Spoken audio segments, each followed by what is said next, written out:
దోపిడీ వ్యవస్థను అరికట్టేందుకు పోరాటాలకు సిద్దం కావాలని అరుణోదయ సాంస్కృతిక సామాఖ్య జాతీయ చైర్పర్సన్ విమలక్క అన్నారు. కాకినాడ జగ్గంపేట మండలం రామవరం రంగవల్లి నగర్ వద్ద ఏర్పాటు చేసిన అల్లూరి సీతారామరాజు, భగత్ సింగ్, రంగవల్లిల విగ్రహాలను ఆమె ఆవిష్కరించారు. నేటి రాబోయే తరాలకు తెలియచేసేందుకు పోరాటాలు చేసి అసువులు బాసిన అల్లూరి, భగత్ సింగ్ అలాగే రంగవల్లిల విగ్రహాలను ఇక్కడ ఆవిష్కరించుకోవటం జరిగిందన్నారు. వారి స్ఫూర్తితో దేశ సంపదను పెత్తందారులకు కట్టబెడుతున్న నేటి పాలకులను తరిమి కొట్టాలన్నారు. అందరికీ కూడా విప్లవ అభినందనలు తెలియజేస్తున్నాం.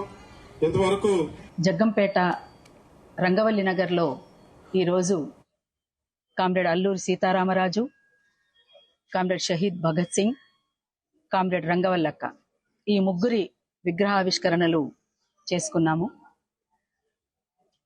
అల్లూరి సీతారామరాజు మన్యం వీరుడిగా మనమంతా పిలుచుకుంటాం.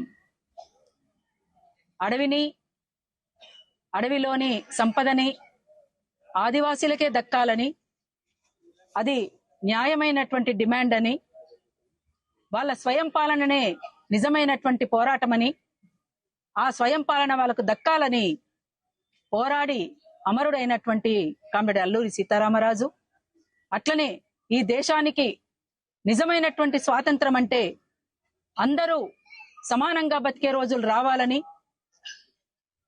ఇక్కడ ప్రజలకు న్యాయం చెందేలా స్వాతంత్రం ఉండాలని కోరుకున్నటువంటి వ్యక్తి నిజమైనటువంటి దేశభక్తుడు కామ్రేడ్ షహీద్ భగత్ సింగ్.